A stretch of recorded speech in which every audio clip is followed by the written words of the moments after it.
Maka saya berharap berkonsentrasi dan fokus. Ada beberapa cerita yang menarik karena nanti dalam beberapa minggu ini, bahkan beberapa minggu depan akan dibanjiri dengan survei-survei dari pihak lawan dan mereka akan unggul tinggi sekali. Dan kemudian relawan-relawan akan menjadi panik dan kemudian terdemoralisasi. Bisa ceritakan dari awal.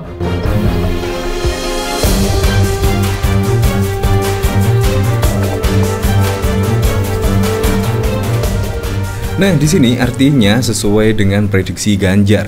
Pada waktu lalu bahkan Ganjar mewanti-wanti akan dibanjiri survei yang menurutnya memenangkan calon presiden tertentu. Nah, di sini bahkan juga dikomentari oleh Oriza Sativa. Ganjar wanti-wanti relawan, minggu depan survei akan unggulkan paslon lain. Kalian jangan panik. Ya memang, di sini juga masyarakat sudah semakin cerdas ya dalam menyikapi hasil survei, apalagi saat ini juga mendekati Pilpres 2024. Jadi kemungkinan survei-survei di situ pasti akan seperti pada Pilpres 2014 dan 2019. Seperti ini video dari Ganjar Pranowo. Maka saya berharap berkonsentrasi dan fokus. Ada beberapa cerita yang menarik karena nanti dalam beberapa minggu ini, bahkan beberapa minggu depan akan dibanjiri dengan survei-survei dari pihak lawan dan mereka akan unggul tinggi sekali. Dan kemudian relawan-relawan akan menjadi panik dan kemudian terdemoralisasi. Bisa ceritakan dari awal. Nah, kira-kira pendukung Ganjar apakah panik? Ya panik sih dikit, tetapi di sini menurut saya kejadian seperti ini lumrah ya, apalagi kalau kita mengamati pada Pilpres 2014 dan 2019 bagaimana hasil survei tersebut bahkan juga memenangkan calon presiden tertentu. Di sini menurut saya fenomena yang biasa sekali. Tetapi yang saya heran yaitu tingkat elektabilitas dari paslon yang bahkan pada waktu lalu di bawah Ganjar, saat ini bahkan jauh meninggalkan Ganjar. Dan bahkan dari hasil survei di sini, Ganjar dan Pak Mahfud MD justru merosot tajam. Ini yang saya rasa tidak masuk akal. Ya seharusnya hasil survei itu jangan seperti itulah. Ya minimal 2-3%. Apalagi di sini juga dilakukan di saat drama-drama perpolitikan lagi hangat-hangatnya ya, yaitu mulai dari putusan MK, yaitu pada waktu lalu juga ada selentingan kepala desa yaitu bahkan mendukung Prabowo Gibran, dan fenomena-fenomena di situ menurut saya juga akan menggerus elektabilitas dari calon tertentu. Tetapi di sini tidak, dari hasil survei di sini entah di sini fenomena apa lagi. Dari sini bahkan pada waktu lalu juga rame ya ketika Gibran di sini mendatangi yaitu kepala desa yang menyatakan dukung Prabowo Gibran atau seperti apa. Di sini bahkan Bawaslu akan memberikan sanksi jika terbukti ada pelanggaran. Di sini juga bahkan dikomentari oleh Denny Siregar, udah dipanggil Bawaslu RI, langsung disanksi. Tapi bohong. Di sini bahkan juga ada lagi Ketua Bawaslu Rahmat Bagja mengatakan tidak ada ajakan memilih pasangan Capres dan Cawapres Prabowo Subianto dan Gibran Rakabuming Raka di acara Desa Bersatu. Di sini berarti kan ya jelas lah. Di sini sesuai dengan apa yang diungkapkan oleh masyarakat, pasti Bawaslu juga tidak berani. Padahal di situ menurut saya sudah jelas-jelas dan juga sudah terang benderang lah bahwa kepala desa atau perangkat desa di sini dari berita-berita yang beredar bahkan mendeklarasikan dukungan kepada Prabowo Gibran. Ya tetapi kita hanya menonton saja ya, gelar tikar menonton saja. Di sini bahkan juga Bawaslu masih trending topik di Twitter dan hampir 42.000 menggunakan tagar Bawaslu. Nah dari sini bahkan juga ada lagi komentar dari Denny Siregar. Di sini juga menyertakan sebuah foto mengaku siap ditegur Bawaslu, Gibran kami datang sebagai undangan. Di sini komentar dari Denny Siregar, kalau percaya kata-katanya silahkan klik tombol like. Yang udah nggak percaya silahkan retweet keras. Ya seperti itu.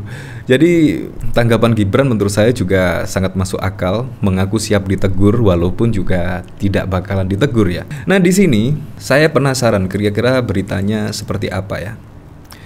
Di sini dari Berita 1, Bawaslu tidak ada ajakan memilih Prabowo Gibran di acara Desa Bersatu. Ya seharusnya kalau tidak ada ajakan memilih, seharusnya yang diundang ya 3 calon lah, 3 calon. Jadi biar adil, yaitu calonnya ada 3. Kalau memang perangkat desa di situ berlaku adil, seharusnya 3 capres, karena saat ini pada Pilpres 2024 ya hanya 3 calon capres tersebut. Ya, adu visi, gagasan dan lain sebagainya. Jangan hanya cuma 1 capres. Jadi menurut saya opini masyarakat yang berkembang saat ini tidak salah lah kalau perangkat desa di sini ya secara tidak langsung menyatakan dukungannya kepada Prabowo Gibran. Nah, di sini yaitu Ketua Bawaslu Rahmat Baja mengatakan tidak ada ajakan memilih pasangan capres cawapres Prabowo Subianto dan Gibran Rakabuming Raka di acara Asosiasi Perangkat Desa dari seluruh Indonesia yang tergabung dalam Desa Bersatu di Gelora Bung Karno, Senayan pada 19 November. Hal tersebut kata Bagja berdasarkan pantauan jajaran Bawaslu yang hadir langsung di acara tersebut. Kami yang jelas pada saat itu ini pertanyaan teman-teman banyak loh, nggak ada Bawaslu. Kata siapa nggak ada? Ini videonya ada. Kami ada di situ. Pertama, di sana ada ajakan memilih enggak. Laporan dari pengawas yang ada tidak ada ajakan memilih, ujar Bagja di gedung DPR Kompleks Parlemen Senayan Jakarta pada 20 November. Hanya saja kata Bagja pihaknya akan mencermati lagi laporan termasuk video dari tim pengawas pemilu yang langsung mengawasi jalannya acara Desa Bersatu tersebut. Hal itu untuk memastikan ada tidaknya pelanggaran pemilu di acara tersebut. Nah, jadi ternyata di acara tersebut ada Bawaslu-nya ternyata. Jadi masih dicermati. Ya, semoga sajalah di sini Bawaslu bisa menindak tegas memang kalau benar-benar ada pelanggaran di situ. Nah, dari sini saya penasaran kira-kira komentar-komentarnya seperti apa ya ketika di sini Gibran mengaku siap ditegur oleh Bawaslu. Kami datang sebagai undangan. Di sini dari Windy, Bapak sama anak ini dalam beberapa waktu terakhir sudah saya nyatakan seperti Pinocchio. Anak Bapak kok hobinya bohong mulu ya. Haha, mirip banget sama Gadrun Nyuruh Lagardi. Semua omongan bocil tidak ada yang benar, lemah amat.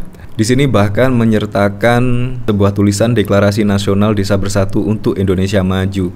Di sini peserta yaitu di sini bahkan ada foto Prabowo dan Gibran. Siapa yang bikin acara? Nah, di sini memang sangat penasaran siapa yang memobilisasi perangkat desa tersebut dan siapa di balik penggagas acara tersebut. Di sini menurut saya juga harus diutarakan. Di sini dari Bebek Lumpuh Bocil Sengak. Nah, seperti itulah emang KPU masih bisa dipercaya.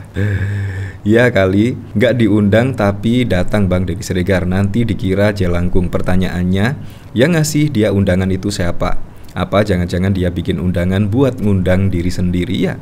Di sini memang sangat pertanyaan yang sangat wajar sekali, yaitu di mana yang ngundang itu siapa?